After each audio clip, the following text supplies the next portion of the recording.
ثم نظر ثم عبس وبصر ثم أدبر واستكبر فقال إن هذا إلا سحر يؤثر إن هذا إلا قول البشر سأصليه سقر وما أدراك ما سقر لا تبقي ولا تذر لواحة للبشر عليها 19.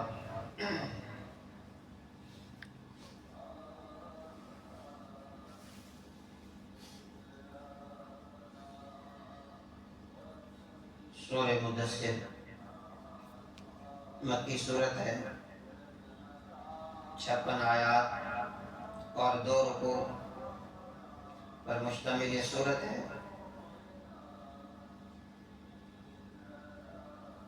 اس صورت کی ابتدائی آیات میں نبی رحمت صلی اللہ علیہ وسلم کو حکم دیا گیا کہ آپ اٹھ کھڑے ہو، لوگوں کو ڈرائیں، انہیں خواب غفلت سے بیدار کریں، اپنے رب کی کبریائی اور اپنے رب کی بڑائی کو آپ بیان کیجیے۔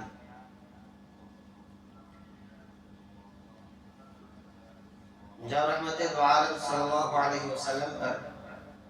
پہلی وحی نازل ہوئی، سورہ علق کی جو ابتدائی آیات تھی، اقرأ بسم ربک الذی خلق، اور اس کے بعد جو آیات نازل ہوئی ہیں جن میں حضور علیہ السلام نے اپنی رسالت کا پھر آغاز کیا، لوگوں کو اللہ کا پیغام سنایا، ان آیات کے بعد یہی آیات ہیں جن میں وہ پیغام حضور علیہ السلام کے لیے آیا۔ بیچ میں ایک عرصے تک کوئی وحی آئی نہیں، حضور علیہ السلام منتظر رہتے تھے، اور جبریل علیہ السلام سے جو ملاقات غار حرا میں پہلے وحی کے موقع پر ہوئی تھی، اب اس انتظار اور شوق میں تھے کہ کب وہ فرشتہ پھر آئے وحی لے کر، اور کبھی کبھی اسی انتظار میں آپ گھر سے باہر نکل جاتے، انتظار تھا۔ ایک مرتبہ پھر حضور علیہ السلام گھر سے باہر تھے تو آپ کو آوازیں آنے لگی، آپ نے دائیں بائیں دیکھا تو کوئی نظر آیا نہیں، پھر آواز آنے لگی، اور اس کے بعد جب آپ نے اپنی نگاہیں اوپر کی، جب اوپر کو دیکھا تو وہی فرشتہ جو پہلی مرتبہ آپ علیہ السلام نے غار حرا میں دیکھا تھا، جو پہلی مرتبہ آپ کے پاس وحی لے کر آیا،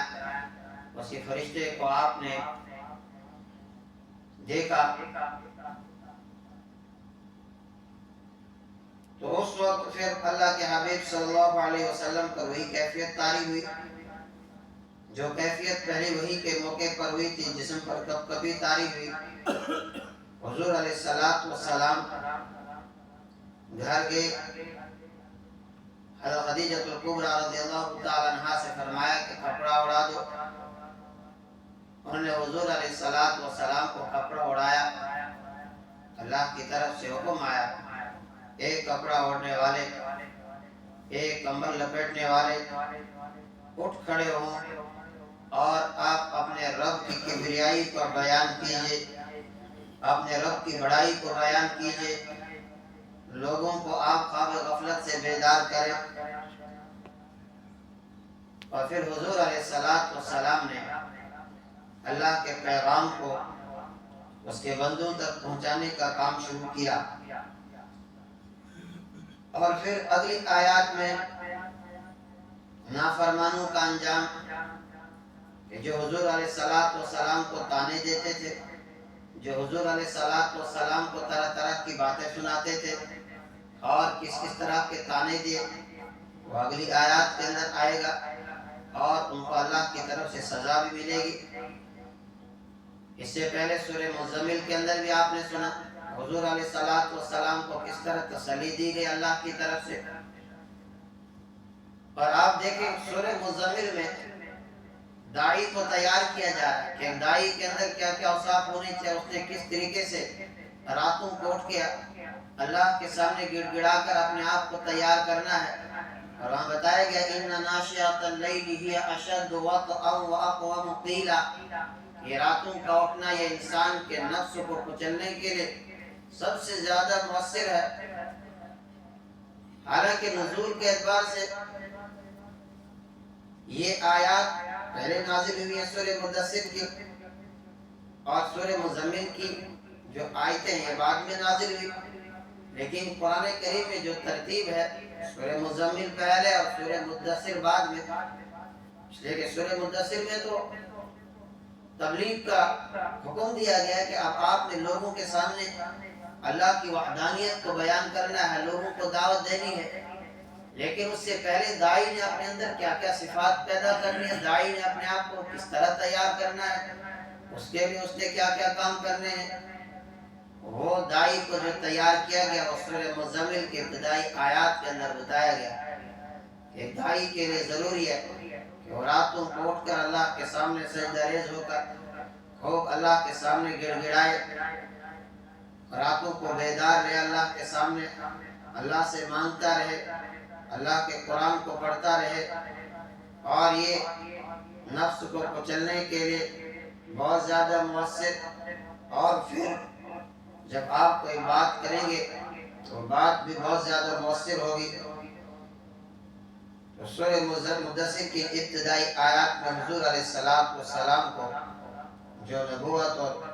رسالت کا جو تاج پہنایا گیا، آپ نے آغاز فرمایا لوگوں کے سامنے اللہ کی وحدانیت اور اس کی کبریائی کو بیان کرنے کا۔ یا ایھا المدثر، وہ کمبل اوڑھنے والے، قوم کھڑے ہو جائیے، فانذر، اور ڈرائیے لوگوں کو، وربک فکبر،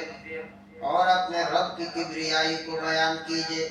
اپنے رب کی بڑائی کو بیان کیجئے۔ مکہ کے مشرک جب صبح کو اٹھتے، کوئی لات کا نام لیتا، کوئی منات کا، کوئی عزا کا، حضور علیہ السلام کو حکم دیا گیا کہ پیارے آپ اپنے رب کی کبریائی اور بڑائی کو بیان کیجئے، اللہ اکبر کبیرا والحمد للہ حمدا کثیرا سبحان اللہ بکرۃ واصیلا۔ اور آپ حضرت پاک صلی اللہ علیہ وسلم نے ہمیں صبح اٹھ کر دعا پڑھنے کا جو حکم دیا، جو دعا ہمیں سکھائی گئی کہ اٹھنے کے بعد انسان اپنے رب کی تعریف اور اسی کا نام لے، الحمدللہ الذی احیانا بعدما اماتنا والیہ النشور۔ سوتے وقت دعا سکھائی گئی کہ انسان جب سوئے تب اللہ کا نام لے، جب انسان بیدار ہو تب آدمی اپنے رب کا نام لے، وثیابک فطہر، اور اپنے کپڑوں کو بھی پاک رکھے۔ اس کا ایک معنی یہ بھی کرتے ہیں کہ کپڑے زمین پر گھسیٹتے ہوئے نہ پھریں، اور حضرت صلی اللہ علیہ وسلم نے اس سے منع بھی فرمایا۔ اور دوسرا معنی یہ بھی کیا گیا کہ ہر طرح کی ناپاکی اور گندگی سے اپنے کپڑوں کو پاک و صاف رکھے۔ وَالرُّجْزَ فَاهْجُرْ، اور آگے پھر حکم دیا گیا کہ آپ بت پرستی سے دور رہیں، جیسے آپ اس کے قریب پہلے نہیں گئے کبھی، اب بھی قریب نہ جائیں، کیونکہ یہ گندگی ہے، بتوں کی اس گندگی سے آپ دور رہیں۔ اس کا یہ مطلب نہیں ہے کہ معاذ اللہ آپ صلی اللہ علیہ وسلم پہلے بت پرستی کرتے تھے، اب حکم ہو رہا ہے کہ چھوڑ دیں۔ اللہ تعالیٰ کے فضل و کرم سے پیغمبر پیدائشی طور پر مومن اور موحد ہوتا ہے۔ حضور علیہ السلام نہ پہلے کبھی بت پرستی کے قریب گئے تھے، اور نہ بعد میں تو تصور ہی نہیں ہے، اور بعد میں تو ہو ہی نہیں سکتا، تو پہلے بھی آپ صلی اللہ علیہ وسلم کبھی بت پرستی کے قریب نہیں گئے تھے۔ تو حکم دیا گیا کہ بتوں کی گندگی کو چھوڑ دیں، وَلَا تَمْنُنْ تَسْتَكْثِرْ، اور کسی پر احسان نہ کر، کہ تمہیں اس سے زیادہ حاصل کرو. مطلب یہ کہ تم کسی کو 10 روپے کا تحفہ اس نیت سے بھیجو کہ وہ لازماً مجھے 15 روپے کا بھیجے گا، یہ مذموم ہے. لیکن یہاں حضور علیہ السلام کو جو حکم دیا جا رہا ہے کہ آپ جو دعوت کا فریضہ انجام دے رہے ہیں، آپ جو لوگوں کو تبلیغ کر رہے ہیں، آپ صرف اور صرف اللہ کے لیے اس کام کو انجام دیں. ان سے آپ کسی بھی طرح کے بدلے کی امید نہ رکھیں کہ میں ان کے اوپر احسان کر رہا ہوں، ان کو جہنم کی آگ سے بچا رہا ہوں، ان کو صحیح راستے پر لا رہا ہوں، بدلے میں کچھ مجھے احسان دیں گے. میں بالکل بھی نہیں. آپ جو کام کر رہے ہیں محض اللہ کے رضا اور خوشنودی کے لیے، اور تمام پیغمبروں کا اعلان قرآن کریم کے اندر آیا وما علینا الا جو ہے وما اسألکم علیہ من اجر ان اجری الا علی اللہ، کہ لوگوں ہم تم سے کسی بھی طرح کی اجرت کا، کسی طرح کے احسان کا مطالبہ نہیں کرتے ہیں. ہمارا اجر تو اللہ کے ذمے ہے. ہم تو صرف تمہیں اللہ کے رضا اور خوشنودی کے لیے تمہیں برے راستے سے نکال کر صحیح راستے پر لانا چاہتے ہیں. لہذا حضور علیہ السلام کو بھی حکم دیا گیا وَلَا تَمْنُنْ، کہ آپ احسان نہ کریے تستکثر، کہ آپ کو بدلے میں زیادہ ملے گا. وَلِرَبِّكَ فَاصْبِرْ، اور اپنے رب کے لیے آپ صبر کیجئے. یعنی آپ کو جو تکلیفیں آئیں گی، آپ کو جو پریشانیاں آئیں گی، اور یہ ہر داعی کو کہا جائے جب بھی آپ کسی کو دعوت دیں تو اس سے کسی بھی طرح کے بدلے کی کوئی امید آپ نہ رکھیے. اور یہ بھی مت سوچے کہ جب آپ یہ کام شروع کریں گے تو آپ کے لیے پھول بچھائے جائیں گے. فرمایا نہیں، بلکہ آپ کو کانٹوں کے اوپر سے گزرنا پڑے گا. اس کے لیے آپ کو لوگوں کی باتیں بھی سننی پڑیں گی. اس کے لیے آپ لوگ طرح طرح سے آپ کو ستائیں گے. تو آپ ان تمام حالات کا مقابلہ کرنے کے لیے تیار رہیں. وَلِرَبِّكَ فَاصْبِرْ، اپنے رب کے لیے آپ صبر کیجئے. ان تمام تکلیفوں کو اور ان تمام پریشانیوں کو آپ خوشی سے قبول کیجئے. کسی بھی طرح سے آپ کو پریشان ہونے کی ضرورت نہیں ہے، بس اپنے رب کے لیے آپ صبر کیجئے. اس سے پہلے بھی سورہ مزمل میں حضور علیہ السلام کو حکم دیا گیا کہ آپ صبر کیجئے. وَاصْبِرْ عَلَى مَا يَقُولُونَ وَاهْجُرْهُمْ هَجْرًا جَمِيلًا، پیارے آپ صبر کیجئے ان باتوں پر جو آپ سے کہہ رہے ہیں، اور آپ ان کو خوبصورتی کے ساتھ چھوڑ دیجئے. یعنی آپ دل میں ان کے لیے کوئی شکوہ اور کسی طرح کا کوئی حسد، کوئی ایسا کام آپ نہ کریں کہ دوبارہ پھر آپ ان کو دعوت ہی نہ دے سکیں. بالکل آپ ان کو اس طرح چھوڑ جائیں، نہیں، بلکہ آپ خوبصورتی کے ساتھ ان کو چھوڑ دیجئے، تاکہ کل آج ہی ان کو سمجھ آ رہی تو کل آ جائے گی. اور اگر نہیں مانیں گے، اسی روش پر یہ رہے، یہی کچھ کرتے رہے، تو پھر آپ ان کو مجھ پر چھوڑ دیجئے،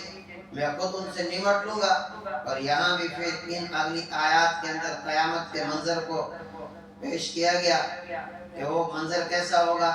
اور پھر کیا کیا حالات ہوں گے، اور نافرمانوں کے ساتھ اس وقت کیا سلوک کیا جائے گا. وہ ان اگلی آیات کے اندر ہے. اللہ تبارک و تعالی ہمیں سمجھا.